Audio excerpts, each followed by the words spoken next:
so underdressed right now.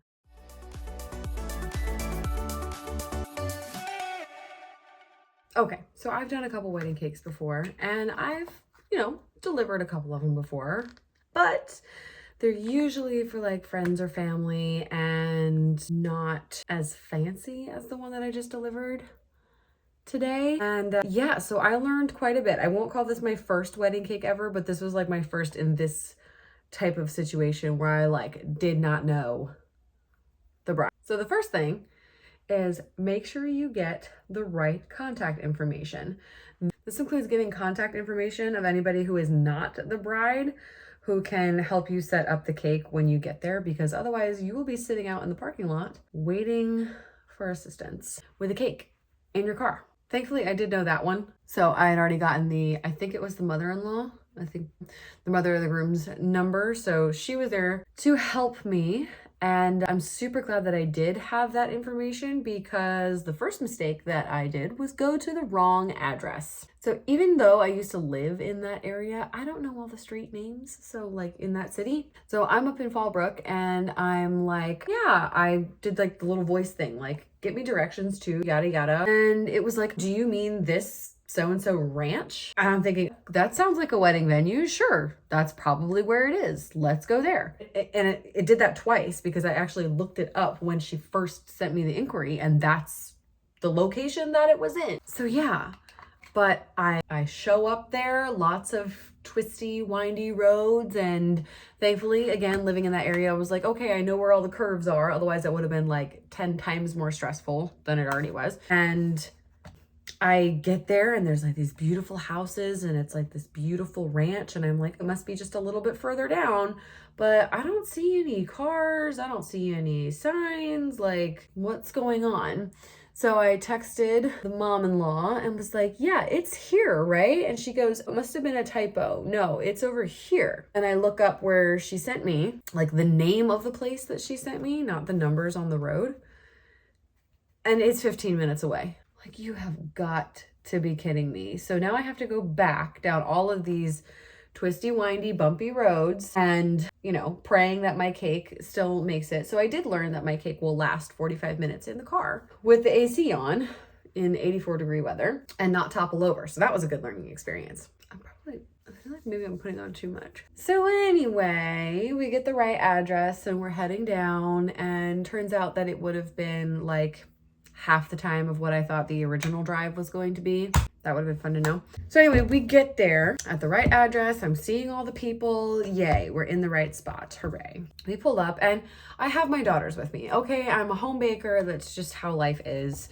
My kids come with me and I give them like $5 every time that they help out, which, to them is a lot of money because they're still little. But anyway, they come with me and they are my door holders, help me with doors whenever I have to carry heavy stuff, or they carry like little boxes of things. So we get there, I call the mother-in-law, we go in, and I'm like immediately like, I am so underdressed right now. Like I even did like a get ready with me video earlier today where I was like, let's wear something cute. I wore this and I was like, thinking like, this is appropriate, Southern California wedding, I like cute, casual. Plus, I'm the cake person. I'm going to be getting there like when no one's like paying attention, right? Well, this little mishap of taking me all the way out of the way was like, no, everybody's there and everybody's looking at me. And I mean, they were looking at the cake. They don't care who the heck I am. It doesn't matter. Ooh, I look like one of those little French dolls. But anyway, so I get there and I'm like, oh my goodness, I am very underdressed. Target sandals on. Like I looked okay for like church or like a backyard barbecue kind of thing, but everyone was like real nice there. So yeah, lesson number 2 is dress like you're going to a wedding. Like not professionally like you're going to a wedding, if you want to not feel like super awkward and uncomfortable when you get there. Third, make sure, double check, triple check, whatever, make sure that you are not the person that is supposed to be setting up the desserts. Because when I got there, of course I didn't have like any kind of exclusivity or whatever. She can do whatever she wants.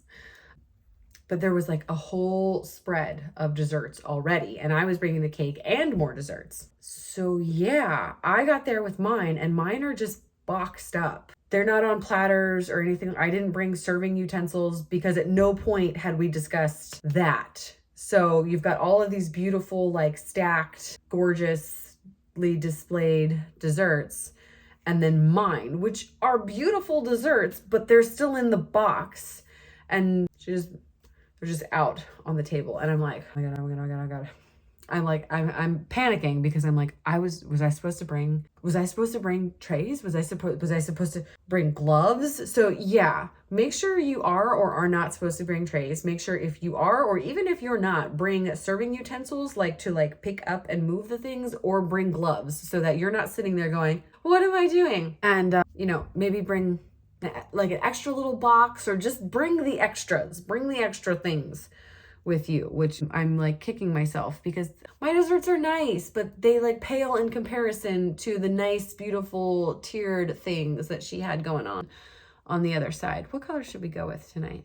I'm going to a concert tonight and I'm not really like sure what color, but I just apparently dipped in orange. So, ooh, what if we go crazy and we do orange and pink? I mean, I was feeling confident about my outfit this morning and I was severely underdressed. My fourth point would be payment. Now, I have learned my lesson about getting deposits. So I do get my deposits ahead of time, but I usually only require that they pay the remaining balance upon delivery. But if you are speaking to the person that is not the person holding the wallet and you deliver to someone who doesn't know that you're about to be there until 10 minutes beforehand, you're going to want to make sure you get paid. So yeah, I just got back finally and I use Square. So I've gone through all the invoices and all of that good stuff, which I like the system so far, but haven't gotten paid yet. So in my personal humble opinion, I think I would change that to pay ahead of time. And then that would be like a refund in case something goes wrong. Cause like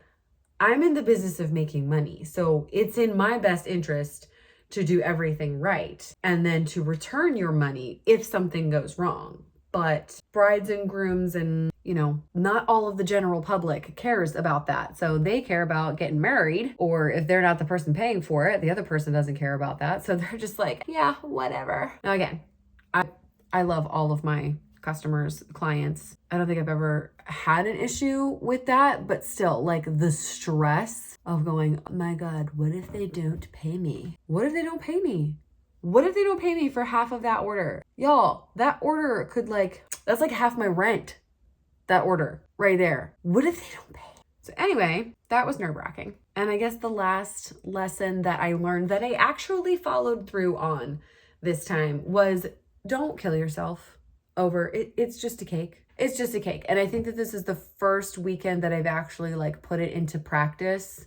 Now I did have 2 coffees yesterday, which is still kind of normal for me. I usually have 2 or 3 coffees. And then I did have an energy drink late last night because I had to work my other job too. So the energy drink is unusual for me, but the coffees is not. But yeah, I still went to bed at I think 12:30 was when I fell asleep because you need your sleep. You absolutely do. And it turned out I woke up nice and refreshed this morning. I had another event in the morning. I was a teensy bit late for that, but it was only later than I wanted to be there. It wasn't like other people were going, where the heck is she? It was a little pop-up market. And I had already told my friend, I'm only going to be there for a little bit, but yeah, it's okay. You don't have to kill yourself over, it's not that serious. What do we think of the pink? Is the pink? I can't tell if this is, I have a mirror right here. Oh my God. Don't know how I feel about the pink right there. Why do I do this to myself? See, now I feel like I need purple. I'm going to turn into a clown after this. Okay, let's do this. This is straight up purple. It's plum, that's why. So yeah, that's what I've learned from delivering today's wedding cake. Get your money, get dressed nice. Make sure you have lots of communication and that you have extra containers or trays or whatever. Just know the expectations and have them all locked in. Make sure you get somebody's phone number and make sure you get the address, the right address. And don't trust Siri. Good Lord. I hope you guys like this video. Let me know if you have any other questions about baking, being a baker, cakes, or just, life in general.